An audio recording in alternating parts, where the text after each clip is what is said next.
السلام علیکم۔ کیا آپ جانتے ہیں کہ مسجد اقصی اسلام میں کیا حیثیت رکھتی ہے؟ مسجد اقصی مسلمانوں کا پہلا قبلہ تھی۔ مکہ اور مدینہ کے بعد مسجد اقصی اسلام میں تیسرا حرم ہے۔ قرآن پاک میں اقصی کا 70 مرتبہ ذکر ہے۔ قرآن پاک میں خود اللہ تعالیٰ نے مسجد اقصی کو مبارک جگہ قرار دیا۔ اس جگہ کئی رسول، صحابہ اور نبی دفن ہیں۔ معراج کی رات حضور صلی اللہ علیہ وآلہ وسلم مسجد اقصی سے عرش کی طرف اٹھائے گئے۔ بیت المقدس صرف فلسطینیوں کا مسئلہ نہیں ہے، بلکہ اس کی حفاظت ہر مسلمان کی ذمہ داری ہے۔ بیت المقدس کو سب سے پہلے سیدنا حضرت عمر فاروق رضی اللہ نے فتح کیا اور دوسری بار صلاح الدین ایوبی نے فتح کیا، جو کئی صدیوں تک مسلمانوں کے پاس خلافت عثمانیہ کی سرپرستی میں رہا۔ صلاح الدین ایوبی سے پوچھا گیا، آپ کو کبھی ہنستے ہوئے نہیں دیکھا؟ سلطان نے تاریخی جواب دیا، فرمایا ڈرتا ہوں کہ روز قیامت اللہ تعالیٰ پوچھے گا بیت المقدس غیروں کے قبضے میں تھا اور تم مسکرا رہے تھے۔ سامعین، مسئلہ یہ نہیں کہ اسرائیل طاقتور ہے اس لیے مسجد اقصی پر قبضہ کر لیا ہے۔ اصل بات یہ ہے کہ مسلمان لیڈرز خود ڈرپوک بن چکے ہیں، اس لیے 50 مسلم ممالک مل کر بھی ایک ملک اسرائیل سے مسجد اقصی آزاد نہیں کرا سکتے۔ صلاح الدین ایوبی بھی تو اکیلا تھا، مگر لاکھوں عیسائیوں اور یہودیوں سے مسجد اقصی کو آزاد کر کے دکھایا۔ تاریخ اٹھا کر دیکھ لیں تو آپ کو معلوم ہو جائے گا، جس دن پاکستان ایٹمی طاقت بنا اس دن سب سے زیادہ جشن فلسطین میں منایا گیا۔ 3 روز تعطیلات کا اعلان کیا گیا، مسجد اقصی میں شکرانے کے نفر ادا کیے گئے۔ صرف ایک ہی نعرہ تھا کہ پاکستان ایٹمی ملک بن چکا ہے، اب ہم اکیلے نہیں ہیں۔ اس منظر کو تھوڑا تصور کریں اور آج اپنا رویہ دیکھیں تو آنکھوں سے آنسو جاری ہوتے ہیں۔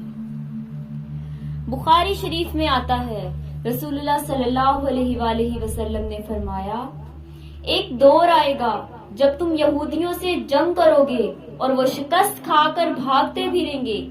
اگر یہودی پتھر کے پیچھے چھپ جائے گا تو وہ پتھر بھی بول اٹھے گا کہ اے اللہ کے بندے، یہ یہودی میرے پیچھے بیٹھا ہے، اسے قتل کر ڈال۔ سورہ اسراء آیت نمبر 1 میں ارشاد ربانی ہے، پاک ہے وہ ذات جو راتوں رات اپنے بندے کو مسجد حرام سے مسجد اقصی تک لے گیا، جس کے ارد گرد ہم نے برکت رکھی کہ ہم اسے اپنی عظیم الشان نشانیاں دکھائیں، بے شک وہ سنتا اور دیکھتا ہے۔ تمام مسلمان جسد واحد یعنی ایک جسم کی طرح ہیں۔ اگر جسم کے ایک حصے میں تکلیف ہو تو سارا جسم تکلیف محسوس کرتا ہے۔ اپنے بچوں کو مسجد اقصی سے محبت کرنا سکھائیں، کیونکہ یہ تمہارا پہلا قبلہ اول ہے۔ سامعین، 1948 سے پہلے لبنان اور مصر کے درمیان کا علاقہ فلسطین کہلاتا تھا، اور اس علاقے کو سرزمین انبیاء بھی کہا جاتا ہے۔ حضرت یعقوب علیہ السلام، حضرت یوسف علیہ السلام، حضرت داؤد علیہ السلام، حضرت سلیمان علیہ السلام، حضرت یحییٰ علیہ السلام، حضرت موسیٰ علیہ السلام، حضرت عیسیٰ علیہ السلام اور بہت سے دیگر پیغمبران خدا یا تو یہاں پر پیدا ہوئے یا بعد میں یہاں پر آباد ہوئے، یعنی یہاں پر بہت سے قبائل آباد تھے۔ اگر اس سے بھی پچھلی تاریخ میں جائیں تو حضرت ابراہیم علیہ السلام آج سے 4000 سال پہلے، یعنی کہ تقریباً 2000 سال قبل مسیح میں دریائے فرات کے کنارے واقع شہر ارس سے ہجرت کر کے یہاں آباد ہوئے تھے۔ انہوں نے اپنے بیٹے حضرت اسحاق علیہ السلام کو یہاں آباد کیا، جبکہ اپنے دوسرے بیٹے حضرت اسماعیل علیہ السلام کو مکہ میں آباد کیا۔ حضرت اسحاق علیہ السلام کے بیٹے حضرت یعقوب علیہ السلام تھے، جنہیں بنی اسرائیل بھی کہا جاتا ہے۔ اسی نسبت سے ان کی اولاد بنی اسرائیل بھی کہلائی۔ اللہ تعالیٰ نے بنی اسرائیل کو اپنی محبوب قوم بنائے رکھا، لیکن جب اس محبوب قوم نے اللہ تعالیٰ کی نافرمانی کی تو اسے مغضوب قرار دیا۔ قرآن مجید میں اس قوم کی ساری کہانی نہایت تفصیل سے بیان کی گئی ہے، اور نبی اکرم صلی اللہ علیہ وآلہ وسلم کی احادیث مبارکہ میں بھی اس قوم کے بارے میں ذکر کیا گیا ہے۔ معزز سامعین، فلسطین کے علاقے میں عبرانی قوم کے لوگوں کے آثار ولادت مسیح سے تقریباً 1100 سال پہلے ملتے ہیں۔ تب حضرت سموئیل علیہ السلام، جو کہ اللہ تعالیٰ کے نبی تھے اور بنی اسرائیل میں سے ہی تھے، اور یہاں حکومت کرتے تھے۔ جب وہ عمر رسیدہ ہوئے تو انہوں نے اللہ تعالیٰ کے حکم سے حضرت طالوت علیہ السلام کو بادشاہ مقرر کیا اور آپ کے انتقال کے بعد حضرت داؤد علیہ السلام اسرائیل کے بادشاہ بنے۔ انہوں نے پہلے ہیبرون اور پھر بیت المقدس میں اپنا دارالحکومت قائم کیا اور یہاں پر 35 برس حکمران رہے۔ بعد ازاں ان کے بیٹے حضرت سلیمان علیہ السلام نے حکومت سنبھالی جو 39 سال تک قائم رہی۔ سامعین، حضرت سلیمان علیہ السلام کی وفات کے بعد اسرائیل کی متحدہ ریاست 2 حصوں سامریہ اور یہودیہ میں تقسیم ہو گئی۔ یہ دونوں ریاستیں ایک لمبے عرصے تک آپس میں لڑتی رہیں اور اس انتشار اور لڑائی کا فائدہ بابل کے بادشاہ بخت نصر نے اٹھایا اور اس نے 598 قبل مسیح میں حملہ کر کے یروشلم سمیت تمام علاقوں کو فتح کر لیا اور شہر کی اینٹ سے اینٹ بجا دی۔ بادشاہ سمیت بے شمار شہریوں کو گرفتار کیا اور بابل میں قید کر دیا۔ 539 قبل مسیح میں جب ایران کے بادشاہ خسرو نے بابل کو فتح کیا تو اس نے ان قیدیوں کو رہا کیا اور لوٹا ہوا مال واپس کر کے یروشلم بھیج دیا۔ اس کے بعد 332 قبل مسیح میں یروشلم پر اسکندر اعظم نے قبضہ کر لیا۔ خواتین و حضرات، ولادت مسیح سے 168 سال قبل یہاں پر ایک یہودی ریاست کا قیام عمل میں آیا، لیکن اگلی ہی صدی میں وہ ریاست، وہ سلطنت روما کے ہاتھوں میں فتح ہو گئی۔ پھر اس کے بعد آنے والے برسوں میں یہودیوں نے بغاوتیں کی لیکن کچلی گئیں اور اسی زمانے میں اس علاقے کا نام فلسطین پڑ گیا۔ اس کے بعد سن 636 میں مسلمان فاتحین نے فلسطین کو پرامن طور پر فتح کر لیا اور اگلے 463 برس تک یہاں مسلمان اکثریت اور یہودی اقلیت کے طور پر رہتے رہے۔ معزز سامعین، 11ویں صدی کے بعد یہ علاقہ غیر عرب سلجوق، مملوک اور عثمانی سلطنتوں کا حصہ رہا۔ سن 1189 میں بیت المقدس کو فتح کیا اور یہاں پر مسلمانوں کی حکومت قائم ہو گئی اور اگلی 4 صدیوں تک مسلمان ہی حکمران رہے اور پھر خلافت عثمانیہ کے آخری برسوں میں برطانیہ نے اس خطے پر قبضہ جما لیا۔ خواتین و حضرات، اس کے بعد 17ویں صدی کے آخر میں یہودیوں نے برطانوی چھتری تلے یہاں پر منتقل ہونا شروع کر دیا۔ جب جرمنی میں یہودیوں کو مصائب کا سامنا کرنا پڑا تو یہاں یہودیوں کی آباد کاری میں تیزی آتی گئی اور عربوں نے صورتحال کو بھانپتے ہوئے یہودیوں کی آباد کاری کے خلاف احتجاج شروع کر دیا جو پرتشدد مظالم میں بدل گیا، اور اس کے بعد برطانیہ نے دنیا بھر کے یہودیوں کو یہاں جمع ہو کر اسرائیل کے نام سے ریاست قائم کرنے کی دعوت دے دی اور یوں فلسطینی اپنے ہی گھر سے نکال دیے گئے اور انہیں بہت ہی چھوٹے علاقے تک محدود کر دیا گیا۔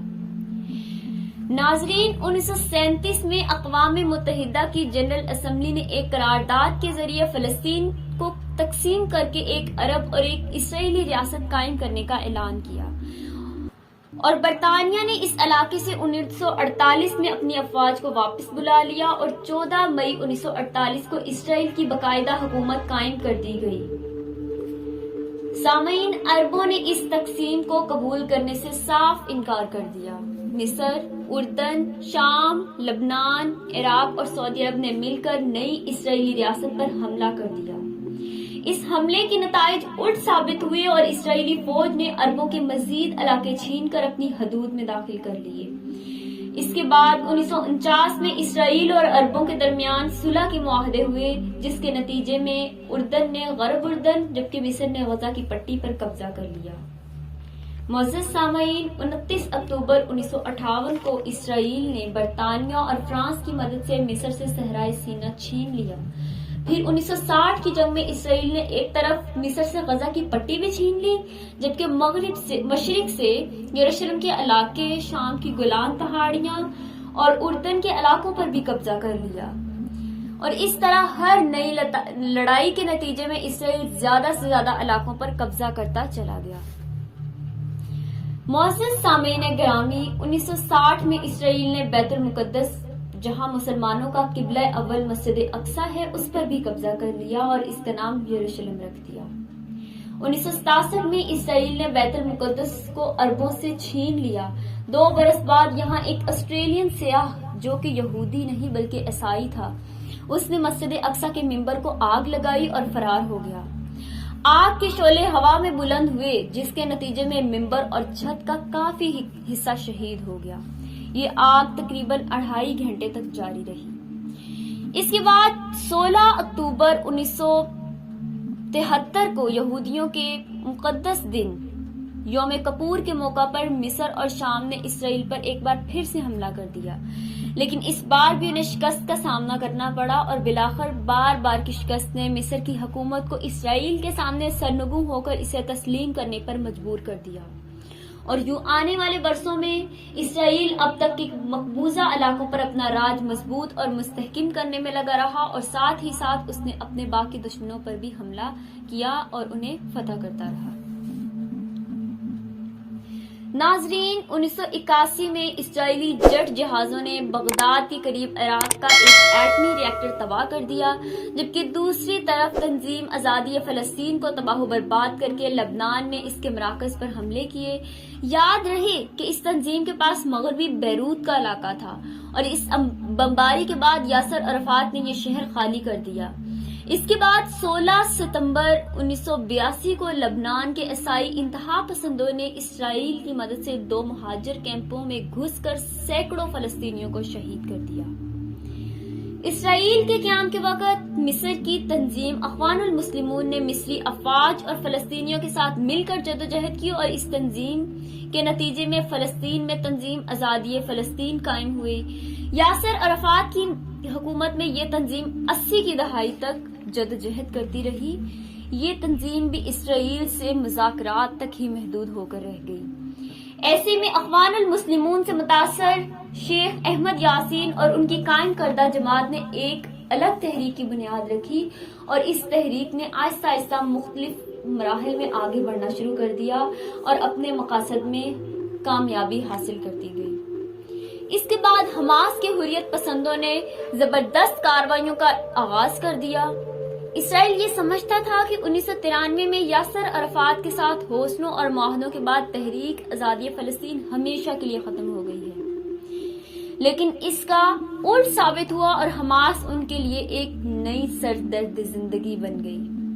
یاسر عرفات کے برعکس حماس 2 قومی ریاستی نظریے کو بالکل مسترد کرتی ہے۔ وہ اسرائیل کو ایک لمحے کے لیے بھی تسلیم کرنے کو تیار نہیں، اور حماس ایک ایسے فلسطین کی بات کرتی ہے جس میں اسرائیل کا کوئی وجود نہیں۔ خواتین و حضرات، ایک محتاط اندازے کے مطابق اسرائیل براہ راست حملوں کے ذریعے اب تک تقریباً 25 سے 30 ہزار فلسطینیوں کو شہید کر چکا ہے، جبکہ اسرائیلی پابندیوں، محاصروں اور کیمیائی اثرات کے ذریعے شہداء کی تعداد اس سے کہیں زیادہ ہے۔ اسرائیل کے ایک فرد کی ہلاکت پر پوری دنیا میں حرکت آ جاتی ہے، جبکہ چند دنوں میں فلسطین کے سینکڑوں بچوں کے قتل پر کوئی ٹس سے مس نہیں ہوتا۔ اہل اسلام کو مسلسل پکارا جا رہا ہے، اگر فلسطین کے مسلمانوں کی جگہ ہم اپنے بچے رکھ کر سوچیں تو یقین کیجئے بہت سے معاملات سمجھ میں آ جائیں گے۔ ان باتوں کے ساتھ ہی آج کا موضوع بحث ختم ہوتا ہے۔ اپنی قیمتی رائے کا اظہار کامنٹ سیکشن میں ضرور کیجیے۔